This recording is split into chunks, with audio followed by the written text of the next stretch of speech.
Gente, buen día. Buenos días, Hugo. ¿Cómo están? Muy bien, esperamos que usted también. Presidente, ¿qué lectura tiene usted del momento que está viviendo el país? Evidentemente se trata de un momento que jamás hemos vivido, no solamente el país, yo creo que el mundo entero. Es, un, es una pandemia inesperada, es además un virus que no conocemos, que hay que seguir día a día su transcurso, los científicos están estudiándolo, en fin. Y nos impone una serie de medidas verdaderamente muy duras, porque eso de estar encerrado tanto tiempo, eso de tener las empresas cerradas, que los trabajadores no puedan devengar su salario, que los independientes no puedan trabajar, hombre, eso es una circunstancia extremadamente difícil, que no tenemos, ningún país tiene suficientes recursos para paliarla en su totalidad, y que el gobierno nacional está haciendo lo que puede dentro de las limitaciones que tiene. Pero es una situación muy difícil. Ojalá pronto empecemos a tomar medidas de normalización para que la gente pueda reintegrarse a sus trabajos, para que el país vuelva a caminar, para poder poner la mesa, porque es que mucha gente ya está llegando al punto de que no tiene ni siquiera qué comer. Presidente, usted dice que el gobierno está haciendo lo que puede con lo que tiene. Sin embargo, uno lee en redes mensajes como estos. El gobierno tiene 35.000 millones de dólares y puede solucionarnos los problemas a todos. ¿Cuál es la realidad? Usted que sabe cómo se maneja la cosa pública, cómo se maneja un gobierno, ¿cuál sería la realidad más próxima que usted podría dibujarle al país? Bueno, Hugo, el que diga eso, él lo hace bajo dos posibles supuestos. Uno, que verdaderamente es una ignorancia, que no conoce cómo son las finanzas públicas o las finanzas de cualquier entidad, incluso su propia vivienda, su propia familia. O dos, lo hace para tratar de crear un clima de inestabilidad, de desesperación, desafortunadamente tratar de pescar en río revuelto, como decimos en buen parlamento. Por supuesto que el gobierno no tiene un cofre o un cuarto lleno de 35.000 millones de dólares para poder repartir y que no lo quiera hacer. Eso es absurdo. No existe. No solamente no existe aquí, no existe en ningún lado del mundo. Ni siquiera en el país más grande, más poderoso, más rico, tiene la capacidad de tener esa cantidad de dinero disponible o más para repartir a su gente. Lo que hay son financiamientos que se han logrado y que eventualmente podrán ayudar a paliar la situación. Miren, en una familia, si usted y su esposa trabajan y tienen un ingreso mensual de 1.000 balboas cada uno, pues su familia tiene un ingreso supuesto y un presupuesto supuesto de 2.000 balboas mensuales, 24.000 balboas al año. Pero no es que lo tiene en un cofre, lo va a ir recibiendo a medida que transcurra el tiempo. Es igual en el caso de los gobiernos. Acá el gran problema, por ejemplo, es que si la mitad de sus ingresos desaparecen porque es que a su señora o a usted lo sacaron del empleo, entonces ya en vez de 2.000 balboas mensuales lo que tiene son 1.000, entonces no puede tener los mismos gastos que tenía cuando empezó con su presupuesto anual. De igual forma es el gobierno. Si los ingresos han bajado 40 o 50%, obviamente no tiene la capacidad fiscal necesaria para poder cumplir con el presupuesto original. Y lo complementa entonces esa falta de ingresos mediante financiamientos, pero los financiamientos tampoco son gratis, algún día hay que pagarlos.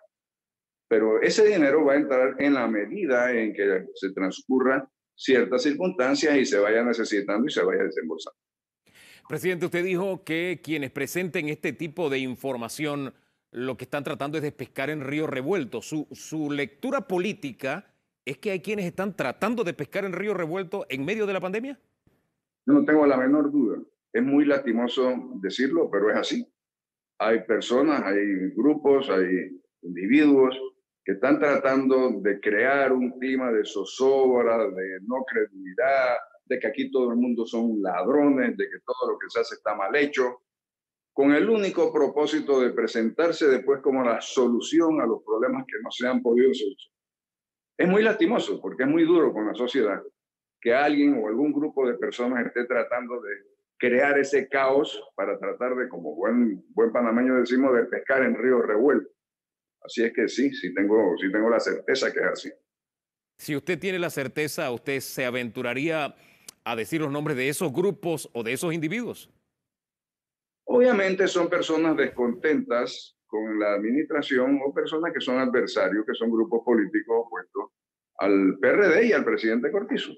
No me gusta usar nombre y apellido porque tú sabes que ahora está muy de moda demandar a cualquiera persona que use un nombre. Así que, pero todo el mundo sabe en este país de quién estamos y de quiénes estamos hablando. Ahora, cuando usted habla de oposición, no solamente, mi lectura es que no solamente es oposición afuera, es oposición dentro del propio partido. ¿Qué lectura tiene usted de ese aspecto? A veces hay caballos de Troya, ¿no? ¿Y hay Hay muchos caballos personas de que Troya en el PRD parecen, en este momento? perdón, ¿Hay muchos caballos de Troya en el PRD en este momento? evidentemente, tú ves que hay actuaciones que demuestran que no son verdaderamente personas que se sienten satisfechas con el partido, no son personas que han compartido nuestros objetivos, son personas que tienen intereses personales y que usan el partido como un mecanismo o un instrumento. Y cuando el partido no les es rentable para su función, para su deseo, entonces se convierten en enemigos internos. Sí, claro que eso existe, Hugo. Existe en Panamá y existe en todos lados del mundo. Lo importante es que quienes dirijan la cosa pública y el partido estén claros de cuáles son esas personas, qué es lo que están haciendo y cómo contrarrestar el daño que nos están haciendo. ¿Ese daño que se le está causando al PRD es subsanable, es irrevertible, señor presidente? Hugo, lo único irreversible es la muerte. Yo creo que con una dirigencia comprometida con los objetivos originales de nuestro partido, una dirigencia honesta que tenga la capacidad de aglutinar nuestro partido en función de sus objetivos originales y de lo que el futuro del país debe ser, por supuesto que es recomponible. Es posible volver a tener un partido que originalmente formamos con el general Torrijos y el mismo partido que recuperamos después de los acontecimientos de la invasión del 89. ¿La dirección del partido actual está caminando en esa dirección? No, obviamente no. Yo lo he dicho y lo digo siempre porque no se trata ni siquiera de personalismo, Hugo. Se trata de que la dirección del partido produce una hermandad, una simbiosis con los miembros de la Asamblea Nacional que tienen sus objetivos personales y particulares, que pasan por su política de reelección, por sus ingresos, por todo lo que tú conoces. Entonces, mientras tú tengas un partido que carece de discusión interna, que carece de políticas públicas propuestas y que en consecuencia carece de una línea de actuación, tú vas a tener este tipo de situaciones donde pareciera ser que el partido a veces está en contra del gobierno, a veces está a favor, dependiendo de los beneficios personales. A propósito de esa disyuntiva que se da ejecutivo o legislativo a nivel partidario, que es lo que usted está planteando, está la ley de moratoria o el proyecto de ley de moratoria de por medio. ¿Usted sancionaría, siendo presidente, la ley como ha sido presentada? Como ha sido presentada, no hubo, porque yo creo que tiene aspectos muy negativos para el futuro del país y para el propio pueblo panameño, por supuesto. Hay que recordar que el sistema bancario fue una creación del general Torrijos. Esto no fue una imposición de nadie, fue producto de nuestra misma concepto de lo que el país podía hacer. Y el sistema bancario ha sido muy efectivo, no solamente como internacionalmente, sino a lo interno, dándonos las posibilidades de financiamiento a plazos mucho mejores y con intereses mucho mejor que lo que existe en cualquier otra parte del mundo.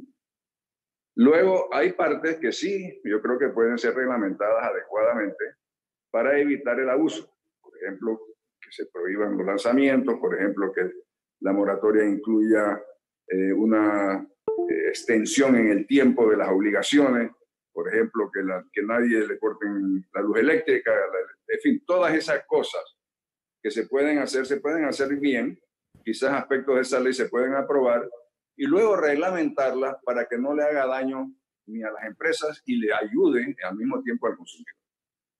Interpreto, de la forma que está concebida, ¿sería un harakiri para el sistema bancario? De la forma como está conseguida para el sistema bancario es innecesario, porque ya los bancos están tomando esas mismas medidas y amarrarle las manos a un sistema que verdaderamente tiene conciencia de su obligación, me parece innecesario y un mensaje equivocado. Usted no puede suponer que un banco es de los accionistas del banco. El banco tiene infinidad de gente a la cual responder. Primero, sus trabajadores, sus empleados, que en este país son una gran cantidad. Segundo, sus depositantes. Es decir, si el banco no tiene ingresos, que los ingresos se los producen los intereses que cobran en los préstamos, ¿con qué va a pagar los depositantes y con qué va a pagar a los empleados? Entonces, ¿Qué es lo que más le tener preocupa a conciencia. Ernesto Pérez Valladares de lo que está viviendo el país en este momento? ¿Perdón? ¿Qué es lo que más le preocupa a Ernesto Pérez Valladares de lo que está viviendo el país en este momento? Claro, Hugo, lo que más me preocupa es la falta de ingresos en las familias. Si tú tienes una familia donde estabas acostumbrado a tener tu capacidad de ingreso para mantener tu familia y de repente te quedas sin nada, obviamente tienes todos los elementos para una explosión social. Afortunadamente se ha paliado en la medida de lo posible con las bolsas, con los bonos, pero estoy claro y todos estamos claros que eso no es suficiente. Ojalá que se pueda implementar rápidamente este sistema de la cédula para poder hacer llegarle por lo menos el costo de la canasta básica familiar a las familias que están pasando la penuria de haber perdido sus trabajos. Pero obviamente yo creo que a estas alturas de lo que estamos ya, lo que manda es que empecemos poco a poco a reabrir la economía. Mira, todas las pruebas mundiales señalan que los que estamos más vulnerables a este virus son las personas mayores de 60 años entre ellos. Pero los menos vulnerables son los jóvenes. Entonces, ¿por qué no empezamos a regularizar las escuelas y los colegios?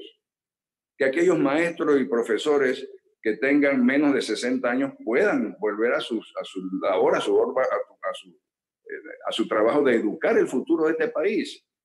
¿Por qué no empezamos por decirle a los trabajadores individuales, a los electricistas, a los plomeros que tienen su propia capacidad de generar sus ingresos, que tienen la posibilidad de hacerlo nuevamente? Y poco a poco tomar estas medidas, no de golpe, obvio, no se puede pensar que mañana vamos a tener una apertura para que haya conciertos y las discotecas se abran. No, eso, las aglomeraciones hay que evitarlas. Pero al mismo tiempo, mira, Hugo, muchos científicos están planteándose que la contaminación de rebaño, que se llama, es decir, aquella que se transmite de una persona a otra, es la que produce la inmunidad eventualmente. Entonces, esa transmisión de rebaño no se da mientras tú estés encerrado en tu casa. Tú tienes que permitir que las personas menos susceptibles a tener gravedad con este virus empiecen a funcionar y al mismo tiempo empieza a funcionar la economía, la verdad.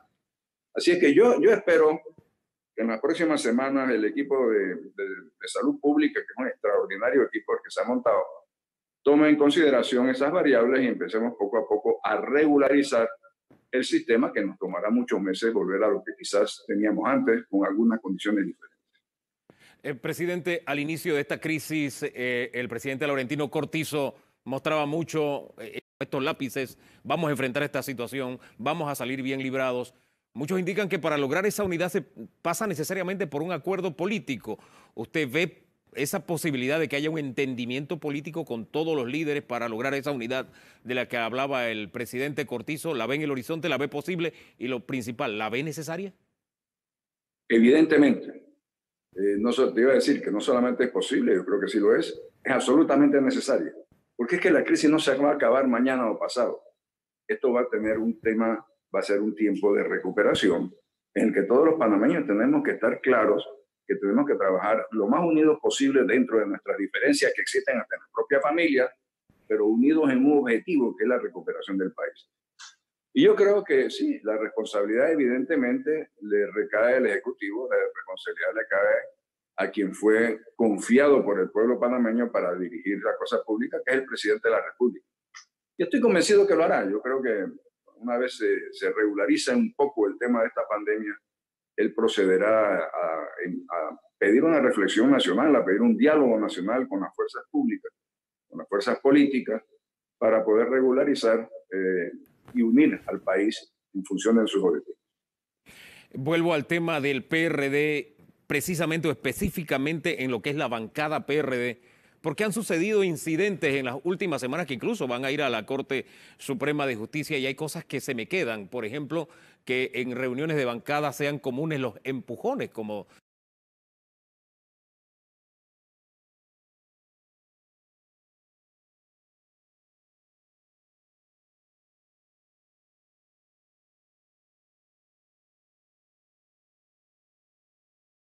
dijo uno de los diputados, que salgan diputados con la frente rota, que salgan diputadas diciendo me agredieron. ¿Qué es lo que pasa en esa bancada? ¿Qué lectura tiene usted de lo que es la bancada de su partido en este momento? ¿Cómo es que ese partido roncón, como ustedes le llamaban, ha devenido en lo que el país observa el día de hoy? El primer fenómeno que hay que señalar, Hugo, que es un partido, el nuestro, dirigido por pares, es decir, quien dirige el partido también son miembros de la Asamblea, es decir, tienen ese espíritu de cuerpo que se genera en las asambleas, en los ejércitos, en fin. Y lo que te critiqué al principio, que es una falta de objetivos claramente definidos que nos unan, entonces las dos cosas producen que lo que se discuta sean los intereses individuales de cada uno de los miembros, a nivel igual. Es decir, no hay que haya un dirigente al cual va a tratar de lograr una unidad de criterios sobre objetivos. No, no lo hay. Hay entonces los individualismos y por qué a ti te dieron esto y a mí no, y por qué esto para allá y por aquí, por acá. Y todo el sistema que nosotros hemos criticado sobre la base de que los diputados se eligen por circuitos electorales que genera un gran clientelismo electoral, que necesita entonces estar alimentado por esas prebendas, es lo que produce la situación actual. Evidentemente reprochable, evidentemente inaceptable. Ese no es el comportamiento que la sociedad panameña espera de sus diputados y que el mundo tampoco lo justifica.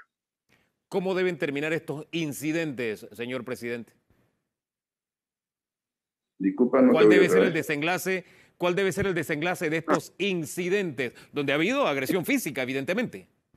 Mira, Hugo, eso ya es una decisión individual de los participantes. Es decir, yo creo que se han presentado las denuncias públicas, se han presentado las acciones ante la Corte y la decisión individual de cada uno es la que hay que respetar.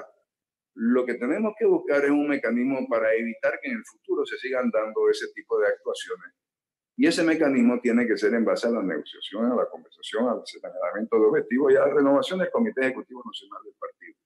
Y antes que piensen que me interesa a mí, les digo absolutamente que no. Pero sí creo que es un proceso que tiene que liderar el presidente de la República, que tiene que enfocarse en cómo lograr que este grupo se convierta en los lápices unidos y no esos lápices individuales que pareciera tenemos en este momento. Pero eso pasa por la renovación del CEN, dice usted. Definitivamente, por una renovación de todas las estructuras partidarias en función de nuevos objetivos del país. Presidente, cerremos con esto. ¿Qué está haciendo bien el presidente Laurentino Cortizo en el manejo de esta crisis y qué aspectos debería mejorar o reforzar? Yo creo que el presidente está actuando muy bien en el sentido de que está siguiendo todos los consejos técnicos del grupo de salud.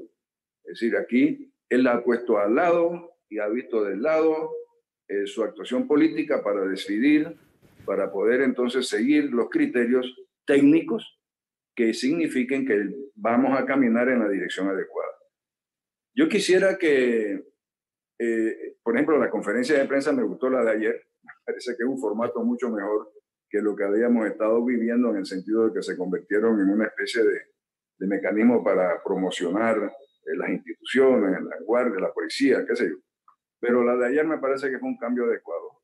Creo que tiene que haber mucho más información sobre las compras. Definitivamente es un tema que ha afectado muchísimo la credibilidad del Estado, del gobierno.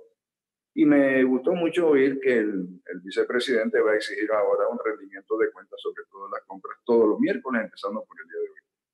Así que yo pienso que el presidente está haciendo, y el equipo de gobierno, el mejor esfuerzo por salir adelante y sacarnos de esta situación que ha sido inaudita, que nunca hemos vivido y que es además muy peligrosa. Ahora que menciona al vicepresidente, hay una corriente que está pidiendo la renuncia del vicepresidente como ministro de la presidencia. Es más, leía al general retirado Rubén Darío Paredes que pedía rabo y oreja, pedía que renunciara a la vicepresidencia y al ministerio de la presidencia. Todo lo que se ha presentado con los escándalos de corrupción y las dudas que usted dice hay respecto al gobierno, ¿pasan por la renuncia del ministro de la presidencia o no? ¿Es suficiente la renuncia del viceministro de la presidencia o usted aspira más? ¿Cuál es la salida? No, Mira, exigir la renuncia del vicepresidente es absurdo. Verdaderamente me extraña mucho que Paredes haya solicitado eso sabiendo que es totalmente inconstitucional, que sería producto quizás de lo que quizás él está acostumbrado a vivir, que fueron golpes de Estado. Pero eso es absurdo. Lo que sí es necesario es que haya una investigación a fondo, que entiendo se está haciendo, que incluso se van a utilizar auditores privados y que se señalen los culpables, porque es que aquí estamos culpando a todo el mundo antes de investigar nada. Mire, acabo de ver un tuit por ahí que me mandó un amigo, donde se acusa otra vez a la oficina del vicepresidente de la compra de no sé qué mascarillas por un precio no sé cuánto y una carta de compromiso. Esa carta de compromiso es falsa. Entonces tú no puedes actuar sobre estos fake news suponiendo que son verdad. Primero se investiga, tienes que investigar, tenemos los mecanismos investigativos. Y yo creo que el Estado, el gobierno, tiene toda la posibilidad de hacer las investigaciones necesarias para evitar caer en estos entredichos. Interprete entonces, presidente, que usted no se suma a las voces que piden renuncia. No, yo no. Yo creo que es irresponsable. De verdad pienso que es irresponsable suponer que una información de medios de comunicación o una información de redes sociales va a producir la renuncia. Y además, oiga, el vicepresidente fue electo, no fue selecto. Y el presidente tiene la capacidad de cambiar a los ministros, pero no tiene la capacidad de cambiar al vicepresidente. Cerremos con una pequeña reflexión, presidente, que usted le dirija al país en este momento difícil que estamos atravesando. Yo quiero pedirle a los panameños que tengamos la capacidad de ver el futuro unidos. Quiero pedirle al gobierno que empecemos a evaluar las formas de ir saliendo de esta situación de cierre total. Quiero que seamos responsables. Quiero pedirle también a la clase política que tengamos mayor responsabilidad, que no veamos los intereses particulares y personales, sino que veamos el objetivo del país. Que no juguemos con la paz social, que no juguemos con las posibilidades de los panameños, que nosotros tenemos también una gran responsabilidad en el futuro de este país y tenemos que jugarla bien, porque tenemos toda la posibilidad de pasar a ser un país menos desigual, más rico y con mejores opciones para las futuras generaciones.